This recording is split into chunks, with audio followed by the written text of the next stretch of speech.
Rambling Observer here, Marvin Huddleston. Very, very brief video. I'm sitting in my in my wife's and my 2018. I keep calling this 2017. 2018 Casita Spirit Deluxe. It's in the driveway of our home.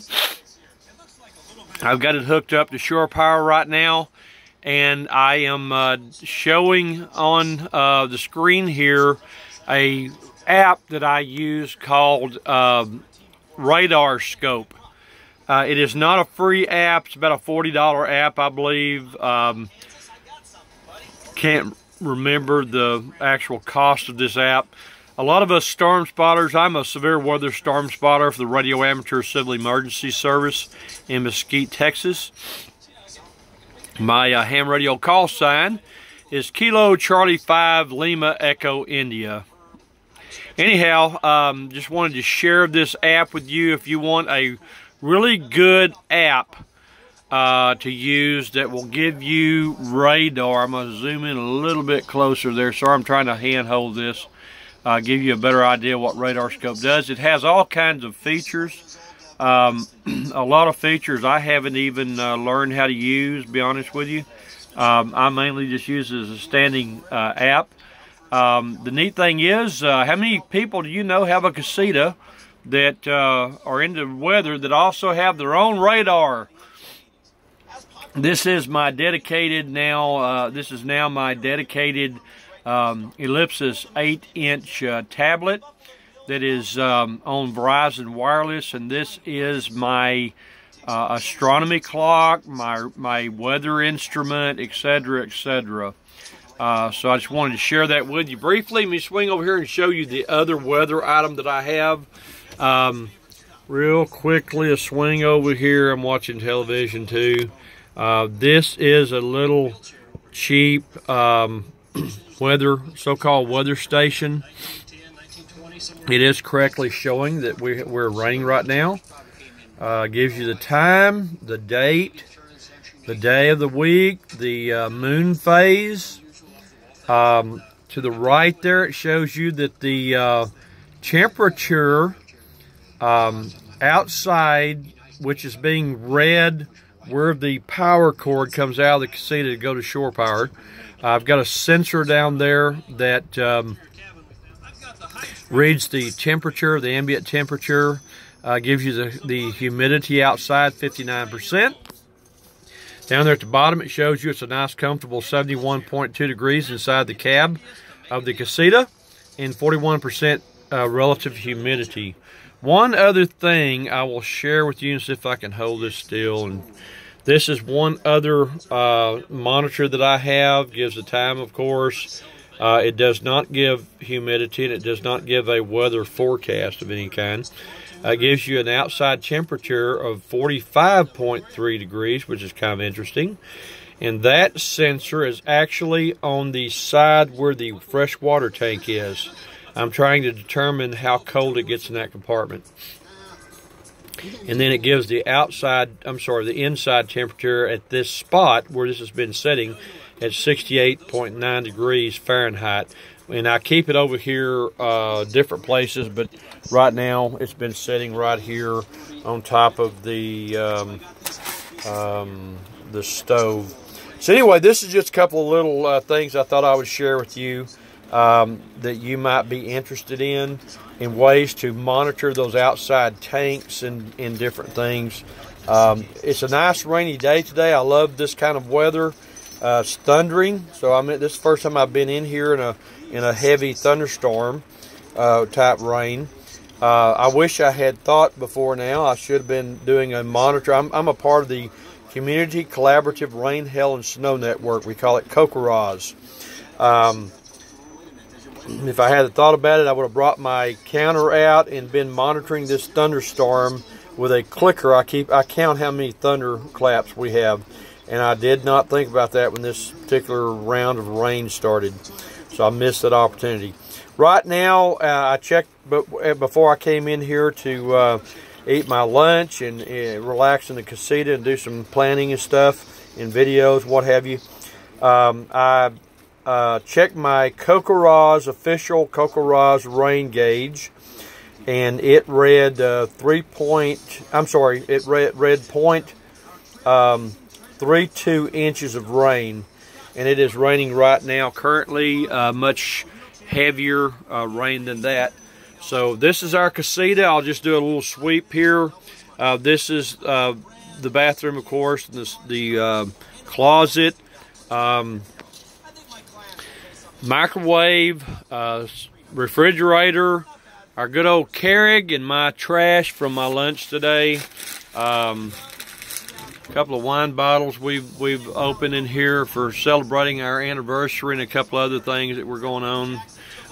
My radar, Ben Hood, on around, you see my radar, of course, and over here you see my weather station, how I've got it up.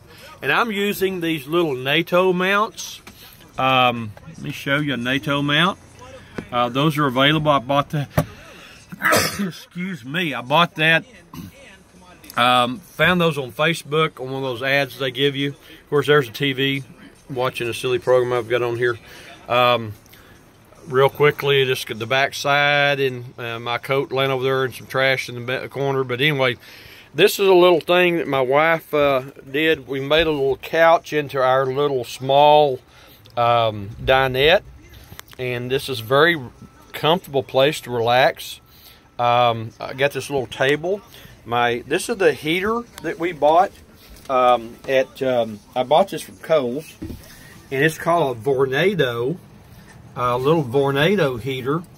And what I've been doing, what I've learned to do to get it quickly, to get the temperature up quickly, I've got one tank of gas that's got some gas in it. There's our furnace. I'll turn that furnace on, which is right up here. You turn that thermostat on. It was 53 degrees, I believe, when I started in here, a little bit nippy. I bet within 10 minutes the furnace had the temperature up to about 74 degrees, 73 degrees. And then I turned it off and switched on the electric heat down there. The neat thing about this little Vornado heater is that it has 3 settings. Low draws about 6 or 7 amps. Medium about 9 amps. And high about 12 or 13 amps on the highest setting. And it does quite a good job. And usually I'll get it warm inside the Casita here, and I will turn that heater down. I'll start out with either high or medium and then turn that heater down. You have to remember in your energy management plan, you must remember using something like that little heater, that if you're pulling 13 amps and you decide to pop some popcorn, you're going to throw a breaker. So I have to turn the heater off, pop my popcorn or whatever I'm doing, and then turn the heat back on after that's finished. You can't do those two things at one time, especially running 15 amps like I am right now. So anyway, this is the Rambling Observer. I hope you enjoyed this quick little video. I hope that will help somebody who's making the decisions themselves about a casita, about use of their casita, and you're thinking about some different things you can do, like how to monitor the weather when you're out, when you are out camping. There again is our little thing. I am going to replace this this little setup here when I can afford to, which won't be anytime real soon. I've still got a generator to buy, a solar package to buy, and a bunch of other stuff. So down on the kind of low on that list, I plan to add a complete Davis weather station to our casita. I want to be able to monitor the weather using like radar, and I'll have a complete weather system in this casita once I get that done. I also plan to add a ham radio to this casita down the road. That won't be any time. I doubt that'll be in the next year. But that's kind of my plans. Anyway, I hope you enjoyed this video.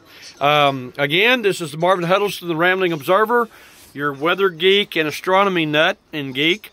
Again, I like to end my videos by saying simply, go out and enjoy the outside camping and stuff in your casita. Enjoy the outdoors. Turn off those blasted white lights, folks, please.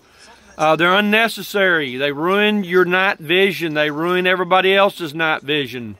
You cannot see the stars. If you walk outside and look out of your casita, and you've been sitting in here in this bright white light, and you walk outside and look up at the sky, you go, oh, how pretty, and you go back in and sit down. You have not seen anything. I don't care how dark the skies are. You have no idea what you've just missed. If you let your eyes dark adapt, it takes at least an hour or two to get fully dark adapted. And you go outside and sit back in a lawn chair with a pair of binoculars and just lay back and look at the sky and count meteors, it will blow you away. But you will find out very quickly when you get to started doing that, if your neighbor has all these white lights and all these silly floodlights and crap that people put on their trailers and stuff, that they are, not only are they ruining their night vision, they are ruining your night vision. We astronomers call that light pollution. It is a problem. We have to drive hours to get out of light pollution to do astronomy. I drive up to Atoka County, Oklahoma to do astronomy, and I'll be taking the Casita up there very often. In May, I'm going down to the Texas Star Party in Fort Davis, Texas, very near the McDonald Observatory. And we get away from all this light, all this white light to do astronomy. So please understand, guys, you're not only ruining your enjoyment of the night sky that God has provided us with and God has blessed us with, but you are ruining everybody else's enjoyment of the night sky. If you go camping and turn all this crap on outside your vehicle, you know, there are times you need white lights to do some kind of repair work, or you're having some kind of a, you know, you're setting something up or having to do some kind of change or check something, whatever. We understand that you have to do that, but we astronomers use red lights so that we do not destroy our night vision nor those around us. So please start thinking about that when you're out doing RV, and you're RVing as they call it. It is very important that you learn to enjoy the night sky. God has given us a great resource. Psalm 111:2, great are the works of the Lord, studied by all who delight in them.